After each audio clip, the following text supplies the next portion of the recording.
माझ्या महाराष्ट्रातील बांधवांनो, भगिनींनो आणि मातांनो, नमस्कार. जय महाराष्ट्र. बऱ्याच दिवसानंतर आपण भेटतो आहोत.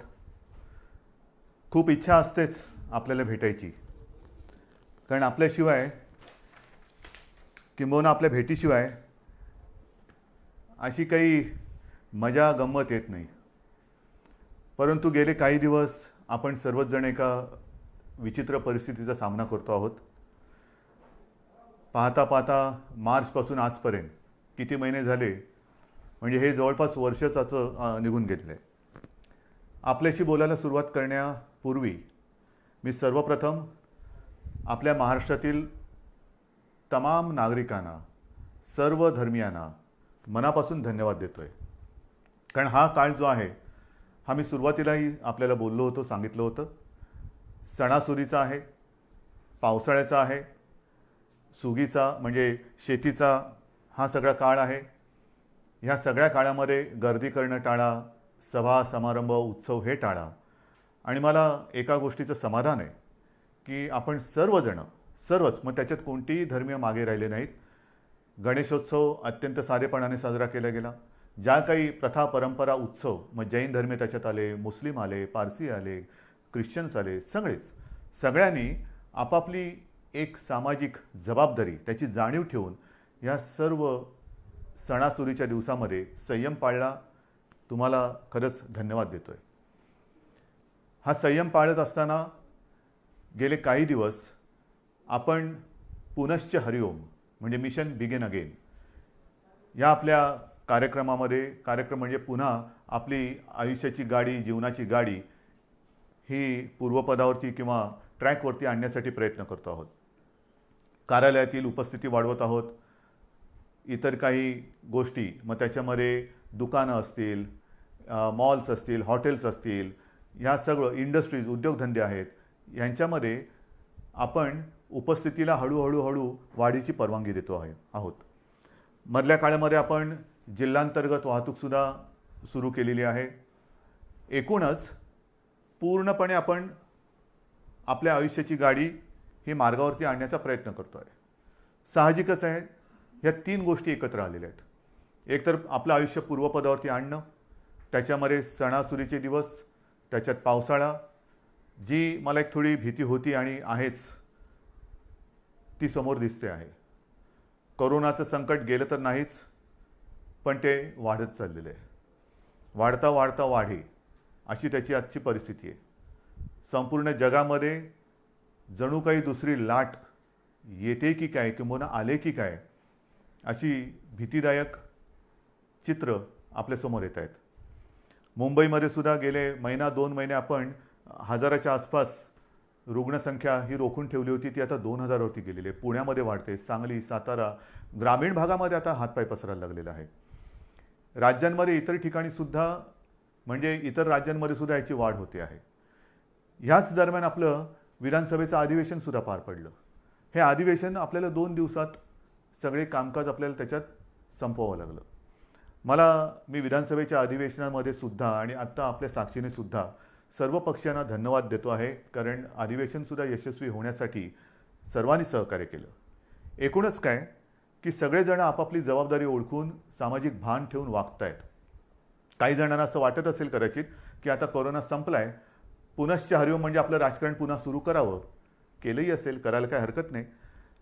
तूर्त मी राजकारणाबद्दल काही बोलणार नाही, पण राजकारणाबद्दल आणि एकूणच महाराष्ट्राच्या बदनामीचा जो काही डाव आखला जातोय त्याच्याबद्दल एकदा मात्र मी जरूर मुख्यमंत्रीपदाचा मास्क हा थोडा वेळ बाजूला ठेवून आपल्याशी बोलणार आहे. त्यातले सुद्धा धोके आणि एकूण ज्या काही गोष्टी आहेत त्या आपल्यासमोर मी नक्की मांडणार आहे. मी बोलत नाही याचा अर्थ असं नाही की माझ्याकडे उत्तर नाही, पण एक मुख्यमंत्रीपदाच्या खुर्चीवरती बसलेला आहे, त्याला साजेसं काम आपल्याला करावं लागते. एकूण महाराष्ट्रामध्ये सगळं काही वाताहत झालेले आहे असं नाही आहे. महाराष्ट्र सरकार याही प्रतिकूल परिस्थितीमध्ये, मग ते पूर्व विदर्भातील पूर परिस्थिती असेल, निसर्ग चक्रीवादळाचा फटका असेल, मधल्या काळात अघोषित एक वादळ मुंबईमध्ये येऊन गेलं म्हणजे निसर्गाचं, अशा अनेक गोष्टी ह्या भेडसावत आहेत. पण याही परिस्थितीत महाराष्ट्र सरकार हे आपल्या सगळ्यांच्या आशीर्वादाने खंबीर पावलं टाकत आहे, यशस्वीपणाने पुढे चाललेलं आहे. हे केवळ आणि केवळ आपल्या आशीर्वादाचंच हे बळ आहे. आज मी काही गोष्टी आपल्याशी बोलणार आहेच, पण सुरुवात करताना मी करोना या विषयावरतीच बोलणार आहे. कारण करोनाचं संकट हे आता हळूहळू अक्राळ विक्राळ रूप धारण करेल की काय, अशी एक जगभर चिंता व्यक्त केली जाते. WHO ह्या संस्थेने सांगितलेलं आहे की कदाचित ही पुढच्या अधिक भीषण संकटाची नांदी असू शकेल. घाबरण्याचं काम नाही आहे, पण खबरदारी मात्र घेतलीच पाहिजे. अगदी सुरुवातीच्या काळात मी आपल्याला बोललो होतो की तुम्ही खबरदारी घ्या, आम्ही जबाबदारी घेतो. आज मी जबाबदारीतला काही हिस्सा हा तुमच्यावरती सुद्धा टाकणार आहे. आपल्या खांद्यावरती सुद्धा मी जबाबदारी टाकणार आहे. खबरदारी आणि जबाबदारी ह्याचा दोन्हीचा वाटप आपण दोघांनी करायचं आहे. काही गोष्टींची खबरदारी ही आम्हीही घेणार आहोत, काही गोष्टींची खबरदारी ही तुम्ही घ्यायची, काही जबाबदारी ही सरकारही घेईल, काही जबाबदारी आपणही घ्यायची आहे. मुख्य म्हणजे आपली जबाबदारी ही आपल्या कुटुंबापुरती असणार आहे. आणि म्हणून आपण ऐकलं असाल, पाहिलं असाल, मी महाराष्ट्रामध्ये येत्या 15 तारखेपासून जवळपास एक महिनाभर एक मोहीम राबवतो आहे. आणि या मोहिमेमध्ये जो जो कोणी या महाराष्ट्रावरती प्रेम करतो, जो कोणी आपल्या महाराष्ट्राला आपली भूमी मानतो, तो प्रत्येक महाराष्ट्रप्रेमी नागरिक जात पात धर्म पक्ष राजकारण बाजूला ठेवून सहभागी झालेला मला पाहिजे, किंबहुना त्यांनी सहभागी व्हावं असं माझं आवाहन आहे. ही मोहीम जी आहे त्या मोहिमेला आपण नाव दिलेलं आहे माझे कुटुंब माझी जबाबदारी. माझे कुटुंब माझी जबाबदारी.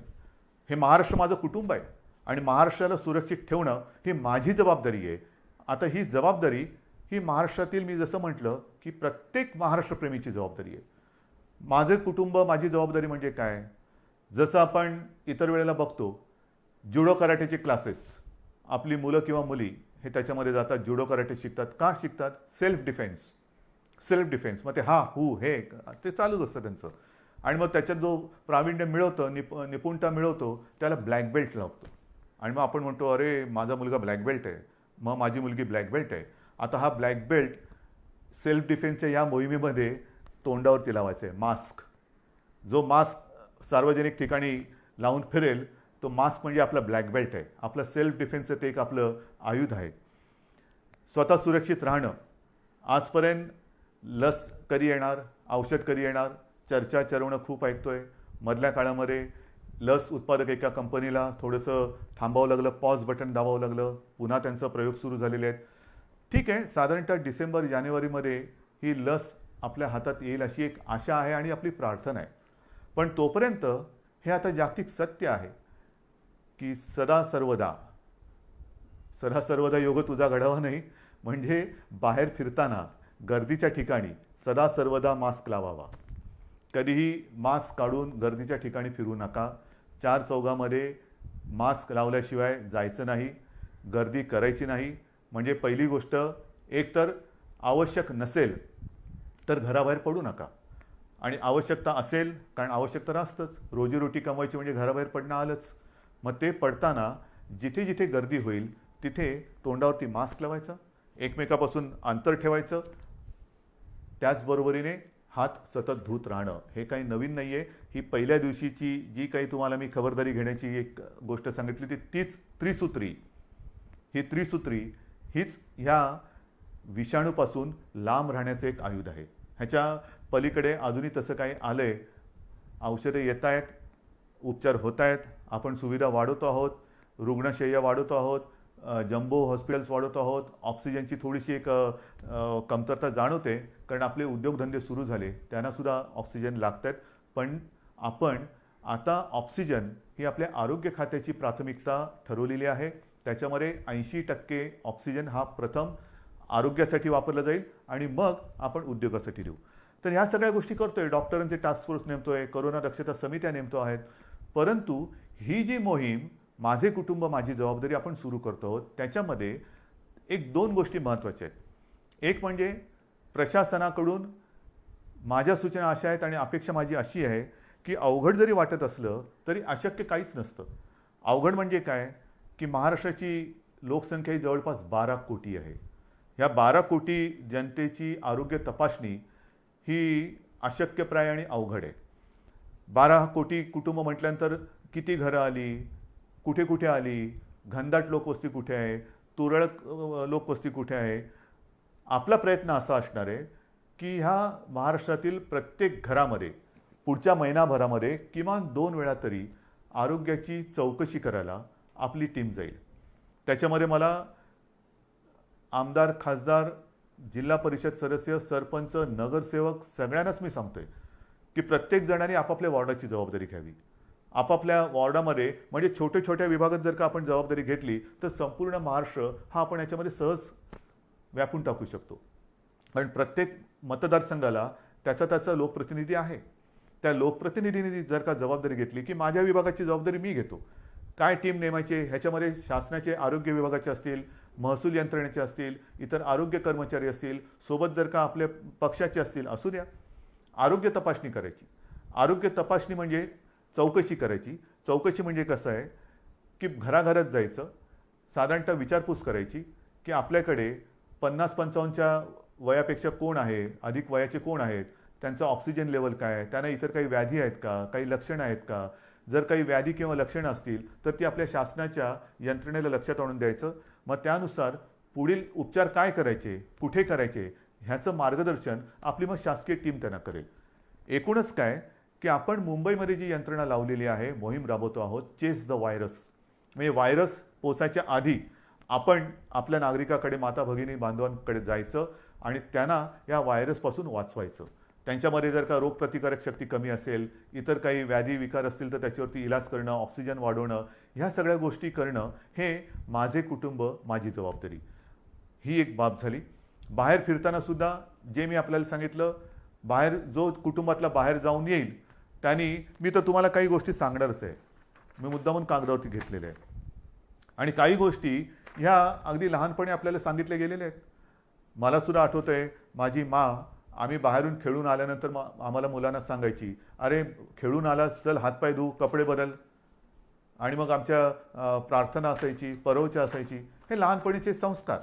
आता हेच संस्कार, ह्याच गोष्टी ह्या करोनाने आपल्याला सांगितलेल्या आहेत.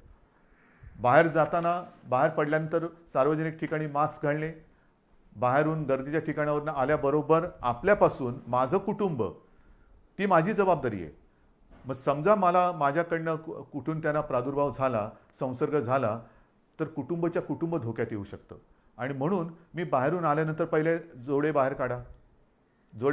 बाहेर सगळं फिरून आल्यानंतर चपला घालून आत यायचं नाही, बूट दाराशी काढायचे, आत आल्यानंतर हातपाय स्वच्छ धुवायचे, जर वाटलं आपल्याला तर आंघोळ करा, कपडे धुवायला टाका. या साऱ्या गोष्टी आहेत. रस्त्यावरती थुकू नका, सार्वजनिक ठिकाणी शिंकू नका, खोकू नका, या साऱ्या गोष्टी आहेत. पण त्याच आता आपल्याला कटाक्षाने पाळावे लागत आहेत. आणि म्हणून लोकांमध्ये वावरताना सुरक्षित अंतर ठेवावे, मास्क घालावा, हात वारंवार धुवावे. इतर व्यक्तींशी बोलताना हे आणखीन एक महत्त्वाचं आहे, इतर व्यक्तींशी बोलताना फेस टू फेस, काय मी त्याच्या तोंडावरती बोललो नाही, तोंडावरती नका बोलू. जरा समोरासमोर बोलण्याचं टाळायचं आहे. आणि बोलताना जरा फेस टू फेस न बोललं तर अधिक चांगलं. त्याच्यानंतर ऑनलाईन खरेदीवरती भर द्यायचा. जिथे जिथे सुपर मार्केट असतील किंवा काही सार्वजनिक बाजार असतील तिथे गर्दी नसलेल्या वेळी जावे, गर्दी करू नये. दुकानातील वस्तूंच्या सॅम्पलला कारण नसताना हात लावू नये. सार्वजनिक वाहनातून म्हणजे जसं शहरांमध्ये आपण आता बसेस सुरू केलेल्या आहेत, लोकलसुद्धा काही वर्गांसाठी सुरू केलेल्या आहेत, आणखीन काही त्याच्यात वाढ करतो आहोत, लोकलची वारंवारता वाढवतो आहोत, आणखीन हळूहळू सगळ्या गोष्टी आपण वाढवत जातो आहोत. पण सार्वजनिक वाहनात असाल तर बोलू नका, शक्यतो कमी बोला. त्याच्यानंतर बैठका, जशा बैठका आता मुख्यमंत्री घरी बसून काम करतात, घराबाहेर पडा. पण त्यांना कल्पना, हे माझ्यावरती जे आरोप करतायत ते जिथे गेलेले नाहीत, तिथे दुर्गम भागात मी व्हिडिओच्या माध्यमातून जाऊन येतो, फिरतो, तिथे मी सूचना देतो. जिथे तुम्ही पोचू शकत नाहीत, गेलेला नाहीत, तिथे मी जातो आहे, मी बोलतो आहे. कसा? या तंत्रज्ञानाच्या माध्यमातून. तर जिथे जिथे आवश्यकता असेल तिकडे किंबहुना जर का आपल्याला बैठका घ्यायच्या असतील तर व्हिडिओ कॉन्फरन्सिंग करा. हे फार महत्त्वाचं आहे. त्याच्यानंतर जर लक्षणं आढळली, कोणाला जर का वाटलं, लक्षणंसुद्धा आता मी सगळ्या काही गोष्टी तुम्हाला सांगत नाही जाणार, बऱ्याचशा गोष्टी आपल्याला कल्पना आहे. लक्षणं आढळली तर तुम्ही कुठे गेला होतात, साधारणतः कोणाला भेटला होता, त्याची एक माहिती, त्याची एक यादी ही आपल्याला तपासायला आलेल्या आरोग्य अधिकारी किंवा जी शासन यंत्रणा असेल त्याच्याकडे द्या, की जेणेकरून त्यांच्यापासून म्हणजे त्यांच्यावरती आपण इलाज करू शकू आणि त्यांच्यापासून इतरांना होणारा संसर्ग आपण थांबवू शकू. इतरांसमोर जेवताना, कारण आता हळूहळू आपण हॉटेल्स, मोठी जी 5 स्टार असतील, लॉजेस असतील, ह्या काही हॉटेल्सना आपण परवानगी दिलेत, पूर्ण चालवायला दिलेत. त्यांच्यामधले रेस्टॉरंट्सना परवानगी दिले. गेल्या आठवड्यात मला रेस्टॉरंटची काही लोकं भेटून गेलेली जी ह्या हॉटेलच्या बाहेरची आहेत. आमचं काय करणार? जिमची लोकं येऊन भेटून गेली. आमचं काय करणार? सगळ्यांशी मी बोलतोय. त्यांना सुद्धा काही सूचनावली मला द्यायची आहेत, ती पाळा आणि आपण ते ओपन करू. आणि म्हणून इतरांसमवेत जेवताना समोरासमोर बसू नका. महत्त्वाचं काय की समोरासमोर हा जो व्हायरस येणं जाणं करू शकतो, त्याच्यात आपल्याला त्याचा मार्ग हा बदलून टाकायचा. म्हणजे समोरासमोर नसेल, बाजूला असेल, तर तो जर का दुर्दैवाने कोण त्याच्यात संसर्गजन्य असेल, झालेला असेल, संसर्ग झालेला असेल, संसर्ग बाधित, तर त्याच्यापासून दुसऱ्याला संसर्ग होणार नाही. जेवणातील पदार्थ इतरांना वाटताना मोठ्या बाउल्समध्ये न घेता छोट्या छोट्या वाळायच्यात घ्या, हे आहे. नंतर काही ठिकाणी आपण बघतो सार्वजनिक शौचालय असतील, त्याची स्वच्छता आणि निर्जंतुकीकरण तर हे आपण करतोच आहोत, करावं लागतंच आहे, करावं लागणारच आहे. पण घरामध्ये सुद्धा ज्यांच्याकडे आता शहरी भाग आहे, शहरामध्ये पूर्वीच्या शौचालयांची आता कमतरता आहे, ती जात चालली. नवीन ती युरोपियन स्टाईलची आली. त्याच्यात फ्लश करताना त्याचं झाकण बंद करून फ्लश करा, की जेणेकरून पुढचं सांगण्याची गरज नाही. नंतर जर भेटायचं असलं तर बंद जागेत भेटायचं टाळायचं, उघडं पाहिजे. मी मागेही आपल्याला सांगितलं होतं की एअर कंडिशनचा वापर करण्यापेक्षा खिडक्या, चला हवा येऊ द्या, हवा खेळती राहिली पाहिजे, हवेचं येणं जाणं चाललं पाहिजे. आणि अडचणीच्या जागी, अपुऱ्या जागी जास्त वेळ थांबू नका. अशा या काही गोष्टी आहेत, ह्या मी तुम्हाला ह्या मोहिमेच्या माध्यमातून सांगणार आहे. ही मोहीम आपल्याला राबवायची, ह्याच्यात मला जनतेचा सहभाग पाहिजे. लहान मुलं, तुमच्या काही सूचना असतील त्या द्या, चित्र काढा. मी जाहिरात संस्थांना बोलवणार आहे, वृत्तपत्र वाहिन्यांना बोलवणार आहे, प्रसार माध्यमांना बोलवणार आहे. प्रत्येकजण मी काय करू शकतो, जसं ते म्हणतात ना, राम सेतू बांधताना खारीचा वाटा, प्रत्येकाने खारीचा वाटा सिंहाचा घ्यायचा तर सिंहाचा घ्या, खारीचा घ्यायचा खारीचा घ्या. पण मी या मोहिमेत आहे हे मला पाहिजे. सगळ्या जणांनी अत्यंत प्रामाणिकपणाने या मोहिमेत सहभागी होऊन, हे युद्ध आहे, हे युद्ध आता सार्वत्रिक, सगळी ज्या वेळेला जनता रस्त्यावरती उतरते तेव्हाच त्या युद्धामध्ये यश मिळतं. आजपर्यंत आपण हे युद्ध घरी बसून लढत होतो. आता मला तुम्हाला एक एक गोष्टी मी उघड करत चालू असताना, अजून मी पूर्ण ओपन केलेल्या नाहीत, कारण व्हायरस वाढतो आहे. पुन्हा लॉकडाऊन करायची वेळ येऊ नये हीच एक अपेक्षा आहे. पण जर ह्या गोष्टी तुम्ही कटाक्षाने पाळणार असाल तर, अजूनही मला काही ठिकाणी दिसतंय, मी येता जाताना बघतो, हळूहळू मुंबईमध्ये सुद्धा शिथिलता यायला लागलेली आहे. मास्क असतात पण ते मास्क कसे हनुवटीवरती असतात. आज मी मास्क घातला नाही कारण मी एकटा या खोलीत तुमच्याशी बोलतोय, पण हनुवटीवरती मास्क असतात, म्हणजे तोंडावरनं नाकावरनं काढलेले असतात. अनेक जण एकटे जेव्हा धावत असतात तेव्हा तोंडावरती मास्क असतात, आणि मित्र भेटल्यानंतर जवळ जाऊन मास्क काढून बोलतात. म्हणजे जिकडे मास्क तशी आवश्यकता नाही एकटे असताना, तिकडे मास्क, आणि भेटल्यानंतर गप्पा मारताना मास्क काढून बोलतात. तर नाही, मला असं वाटतं की जसं इतर देशांमध्ये त्यांनी केलेलं आहे, संपूर्ण ओपन केलेलं आहे, पण कायदे कडक केलेले आहेत. सार्वजनिक ठिकाणी मास्क घातला नसेल तर कडक दंड. जर एखाद्या ठिकाणी दुकानात किंवा कुठे गर्दी झाली, त्यांचे कॅमेरे ऑन असतात, ताबडतोब ते दुकान बंद. बसमध्ये सुद्धा किंवा मेट्रोमध्ये सुद्धा गर्दी झाली, ताबडतोब तिकडे ती कारवाई केली जाते. तर ह्या काही गोष्टी ह्या कायद्याने करण्याची गरज आहे का? का आपण आपली सुरक्षितता किंवा आपली जबाबदारी आपण पार पाडू शकत नाही का? आपण करू शकतो, पण हे कायदे काही ठिकाणी आपल्याला जरूर करावे लागणार.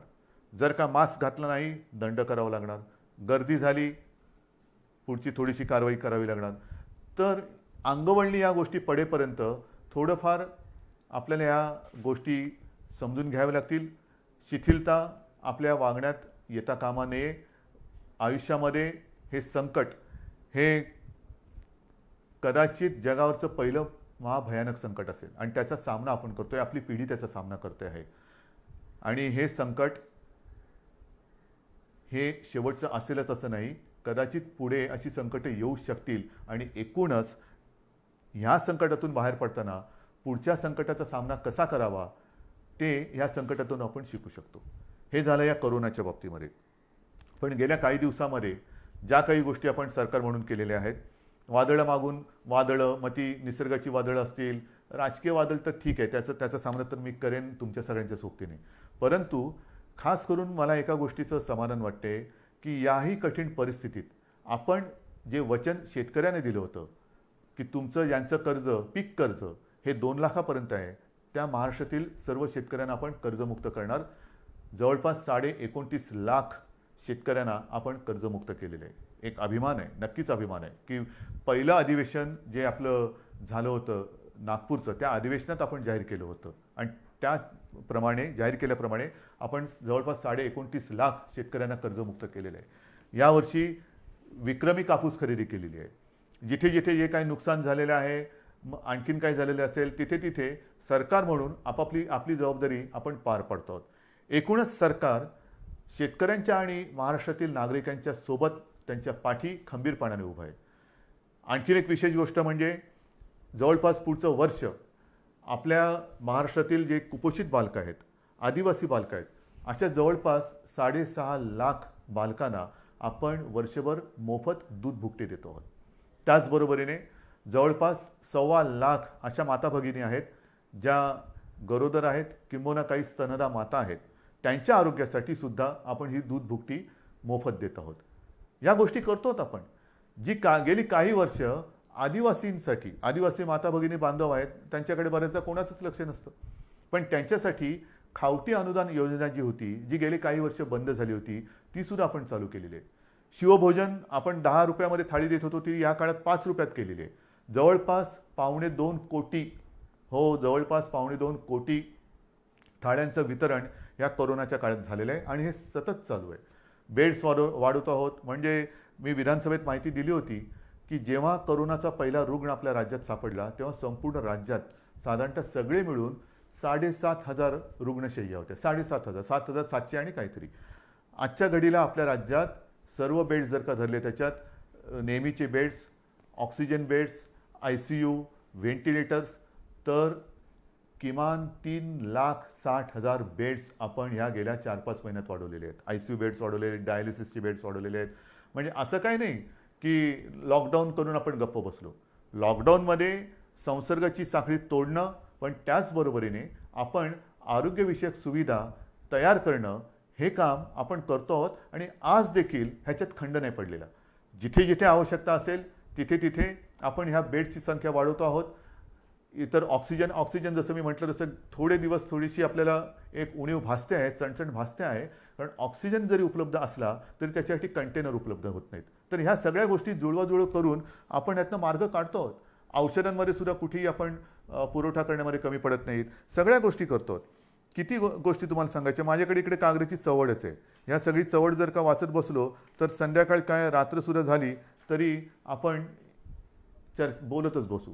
शिक्षणाच्या बाबतीत सुद्धा ह्या सगळ्या गोष्टी अवघड आहेत, होत्याच. कारण काही ठिकाणी आपण ऑनलाईन शिक्षण सुरू करू शकलो, काही ठिकाणी ऑनलाईनची व्यवस्थाच नाही. मग अशा ठिकाणी ही सगळी सरमिसळ करत करत करत करत आपण शिक्षणाची सुद्धा एक सुरुवात केलेली आहे. मला असं वाटतं की अशी कोणतीही बाब आपण शिल्लक ठेवलेली नाही की जिकडे सरकार म्हणून आपण आपलं काम केलेलं नाही आहे. जसं निसर्ग चक्रीवादळ आलं, निसर्ग चक्रीवादळामध्ये जवळपास 700 कोटी रुपयांची मदत प्रत्यक्ष आणि इतर घरं बिरं असतील त्या माध्यमातून आपण केलेली आहे. अजूनही मदत चालू आहे.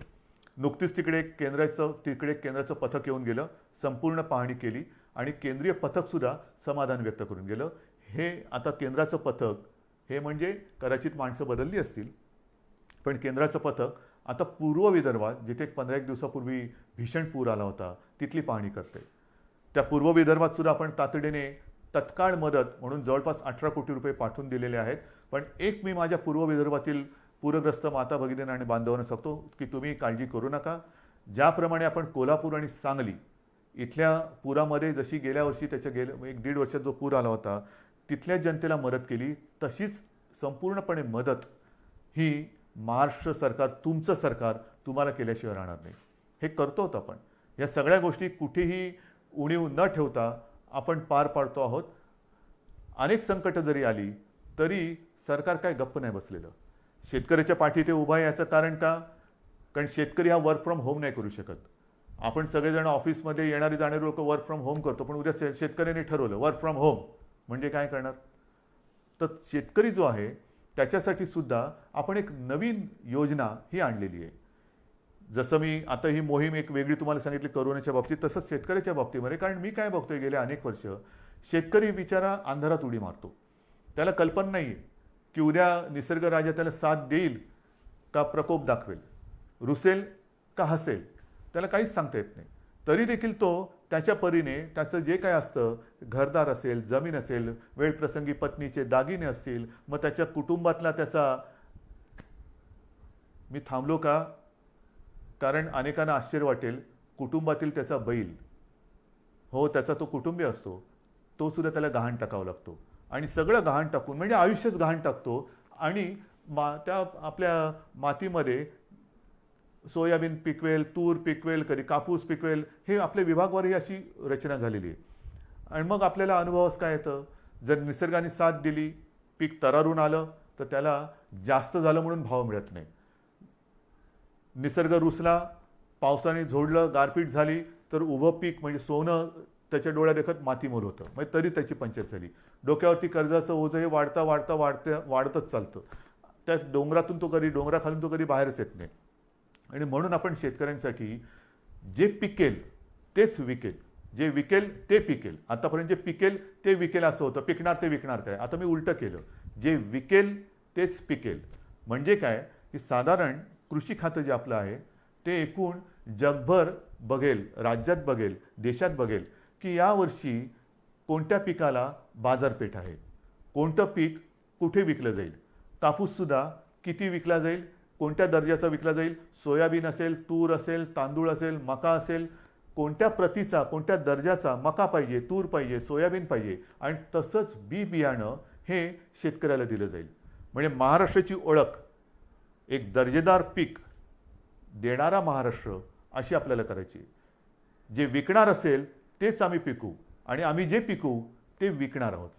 आणि त्याच्यासाठी आपण गटशेती म्हणा, शेतकऱ्यांना सुद्धा जो असंघटित शेतकरी आहे त्याला आपण संघटित करतो आहोत.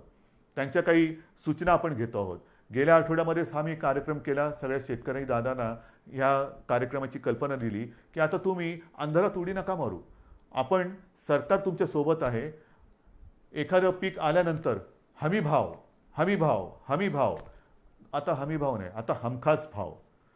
माझं जे काय मी मेहनत करतो आहे, कष्ट करतो आहे, रात्री रात्री सुद्धा जाऊन मेहनत करतो आहे, शेतामध्ये राबतो आहे आणि सोनं पिकवल्यानंतर त्या सोन्याला सोन्याचा भाव मिळणार नसेल तर हे सगळं फुकट गेलं. आणि त्याच्यासाठी हमी भाव आता मागायचं नाही, हमखास भाव. आणि जे मी पिकवणार आहे ते विकलं गेलंच पाहिजे. ही जी एक साखळी आहे ती साखळी आता आपण निर्माण करतो आहोत. आणि त्या साखळीमध्ये हा सगळा नाशिवंत माल असतो, भाजीपाला असेल, धान्य असेल, त्यांच्यासाठी विभागवार आपण शीतगृह असतील किंवा स्टोरेज, कोल्ड स्टोरेज, गोडाऊन्स असतील, त्याची एक साखळी निर्माण करतो आहे. त्यांना येण्या जाण्याची जी काय माल वाहतूक असेल ती जी वाहतूक आहे त्याच्यासाठी वेगळं काही आणखीन करता येते का ते बघतोय. त्यांना वाहनं उपलब्ध करून द्यायची, बाजारपेठ उपलब्ध करून द्यायची, कोणत्या बाजारात कसली मागणी आहे त्याच्याप्रमाणे तो त्याचा माल तिकडे नेऊन विकायला त्याला आपण मदत करणार आहोत. अशा अनेक गोष्टी आपण शेतकऱ्यांसाठी करतोय. आपल्या राज्यातला शेतकरी ह्या कर्जबाजारी यापुढे राहता कामा नये. स्वतःच्या पायावरती अभिमानाने तो बोलला पाहिजे की मी माझ्या महाराष्ट्रातला शेतकरी आहे. आणि ही जी आताची कोरोनाची एक लाट येते, लाटेमागून लाट, ह्याच्यामध्ये असं म्हटलं जातं की अनेक देशांमध्ये भूकबळी जाण्याची शक्यता आहे. भूकबळी म्हणजे त्या देशांमध्ये शेती जिथे होत नाही तिथे त्यांना अन्नधान्य हे बाहेरून आणावं लागतं. हा आपला देश हिंदुस्थान हा तर कृषीप्रधान देश आहे आणि कृषीप्रधान देशामध्ये महाराष्ट्र हे सगळ्यात प्रगत प्रयोगशील राज्य आहे. महाराष्ट्रामध्ये सतत प्रयोग हे होत राहतात. सुधारणा, आधुनिकीकरण हे महाराष्ट्राचा स्थायी भाव आहे. आणि म्हणून मला शेतीमध्ये सुद्धा ही आगळी वेगळी क्रांती करायची आहे तुमच्या सहाय्याने. हे सगळं झालं, आत्तापर्यंत तुमच्याशी मी बोललो. त्याच्यानंतर जे मी तुम्हाला सांगितलं की एका मागोमाग एक विषय येत आहेत. गेल्या आठवड्यात अचानक असाच विषय समोर आलेला आहे, तो मराठा आरक्षणाचा. मराठा आरक्षण खरं म्हणजे हा विषय अशा पद्धतीने येण्याची काही आवश्यकता नव्हती. आपण महाराष्ट्र राज्याने सर्व पक्षाने, म्हणजे त्याही वेळेला सत्तेमध्ये शिवसेना होतीच, भारतीय जनता पक्षासोबत होती, राष्ट्रवादी आणि काँग्रेस विरोधात होते, तरी देखील चारही महत्त्वाच्या पक्षांनीच नव्हे तर विधिमंडळातील सर्व पक्षांनी एकमताने मराठा समाजाच्या न्याय हक्काचा हा जो काही लढा होता त्याला न्याय देण्यासाठी मराठा आरक्षणाचा निर्णय घेतला. सर्व पक्षांनी घेतला एकमताने घेतला, बहुमताने घेतला नाही, एकमताने घेतला आणि आपण तो मंजूर केला. त्याला इकडे उच्च न्यायालयात आव्हान दिलं गेलं, ते आपण जिंकलो. त्याच्यानंतर सर्वोच्च न्यायालयात आव्हान दिलं गेलं, ती लढाई आपण लढतो आहोत. ही लढाई लढताना पहिल्या सरकारने जे वकील दिले त्याच्यात कोणी आपण बदलले नाही. देशातील जे सर्वोत्तम सर्वोत्तम सर्वोत्तम वकील असतील ते आपण त्याच्यात दिलेले आहेत. त्याचबरोबरीने वकील कमी न करता आणखीन त्याच्यात ज्यांनी ज्यांनी सूचना दिल्या तेही वकील आपण त्या पॅनलवरती घेतलेले आहेत. बरोबरीने काही संस्था, काही व्यक्ती या केसमध्ये त्याच्यात त्याने इंटरव्हेन केलं. त्यांनी देखील त्यांच्या त्यांच्या परीने त्यांच्या पसंतीचे वकील याच्यात दिले. एकूण काय की कुठेही आपण कोर्टामध्ये आर्ग्युमेंट करायला कमी पडलेलो नाही, अजिबात नाही. आपली मागणी सर्वोच्च न्यायालयात काय होती की जसं देशातील इतर राज्यांमध्ये आरक्षणाचा प्रश्न हे प्रलंबित ठेवले गेलेले आहेत, मग लार्जर बेंचसमोर म्हणजे 3 का 5 त्यापेक्षा जास्त न्यायाधीशांच्या बेंचसमोर जसे इतर राज्यातील आरक्षणाचे प्रश्न हे मांडले जात आहेत तशीच परवानगी आम्हाला मोठ्या बेंचसमोर जाण्यासाठी द्या. ही आपली गोष्ट सर्वोच्च न्यायालयाने मानली, नक्कीच मानली. त्याच्याबद्दल मी त्यांना धन्यवाद देतोय. पण ती मानत असताना अनपेक्षितपणे, अनाकलनीय पद्धतीने त्यांनी आपण आरक्षण जे दिलेलं आहे त्याच्या अंमलबजावणीसाठी अंतरिम स्थगिती दिली. इतर राज्यात कुठे दिलंय का हे उघड आहे, जिथे असेल तिथे असेल, नसेल तिथे नसेल, पण मला नाही वाटत कुठे दिलेली आहे. म्हणजेच काय की हा विषय किचकट असताना हे मानल्यानंतर मोठ्या बेंचसमोर जायला परवानगी दिली गेलेली आहे, पण ती देताना ज्या स्थगितीची गरज नव्हती ती स्थगिती दिली. ह्याच्या विरुद्ध आता संपूर्ण आपण चर्चा करतो. 2 दिवसापूर्वी मी या विषयामध्ये ज्या ज्या संस्था, व्यक्ती सहभागी आहेत, अत्यंत पोटतिडकीने काम करतायत, आपली मतं मांडतायत, ह्या केसच्या सुनावणीच्या वेळेलासुद्धा मी स्वतः एक किमान 2-4 वेळा तरी व्हिडिओच्या माध्यमातून अशोकराव चव्हाण असतील, आपले एकनाथ शिंदे आहेत, विजय वडेट्टीवार आहेत, अजितदादा आहेत, बाळासाहेब थोरात आहेत, किती मंत्र्यांची नावं घ्यायची, जयंतराव पाटील आहेत, ह्या दिलीपराव वळसे पाटील आहेत, ह्या सगळ्यांसमवेत आम्ही या व्यक्तींशी, संस्थांशी आणि ज्येष्ठ विधितज्ञांची चर्चा करत करत करत आपल्याला काय बोललं पाहिजे, कसं बोललं पाहिजे हे ठरवत तिथे आपण कोर्टासमोर आपण बाजू मांडली. तरी हा निकाल आला. आता सुद्धा 2 दिवसापूर्वी आपण ही बैठक घेतली. काल सुद्धा अशोकरावांनी आणि इतर मंत्र्यांनी, ज्येष्ठ विधी तज्ज्ञ जे आहेत, मुकुल रोहतगी आहेत, आणखीन सगळे आपले वकील आहेत, त्यांच्यासोबत एक व्हिडिओ कॉन्फरन्स केली. आपल्याशी बोलल्यानंतर पुन्हा मी त्या बैठकीला आता जाणार आहे. उद्या परत काही बैठक होईल. एकूण काय की सर्वांची मतं लक्षात घेऊन पुढे काय करायचं, जोपर्यंत ह्याचा निकाल लागत नाही तोपर्यंत आपण पुन्हा कोर्टात तर जाणार आहोत, पण ते जाताना नेमकं काय गाऱ्हाणं मांडायचं, कोणासमोर मांडायचं, कसं मांडायचं. अगदी विरोधी पक्ष नेत्यांना सुद्धा मी आपल्यासमोर येण्यापूर्वी फोनवरती बोललेलं आहे. ते बिहारमध्ये आहेत आत्ता. परवाच्या बैठकीला ते येऊ शकले नाही कारण ते बिहारला गेले होते आणि त्यांनी मला सांगितलं की कोणतेही राजकारण न करता उद्धवजी आम्ही या समाजाच्या मागणीसाठी सरकारसोबत आहोत. तर मला मराठा समाजाच्या माता भगिनींना आणि बांधवांना एक विनंती करायची आहे. तुमच्या भावना आणि आमच्या भावना वेगळ्या नाहीत. अन्यायाविरुद्ध लढा, आंदोलनं जरूर करा, काही हरकत नाही. पण केव्हा, जर सरकार देत नसेल तेव्हा. इथे तर सरकार आपलं आहे, सरकारने निर्णय घेतलेला आहे. मग लढाई कोणाशी, कशावरती रस्त्यावरती उतरायचं, कशासाठी आपण आपला उद्रेक किंवा उद्वेग जो काय आहे त्याचं तो रस्त्यावरती आणायचा. आपण एकत्र आहोत. तुमच्या मागण्यांना आपण न्याय दिलेला आहे.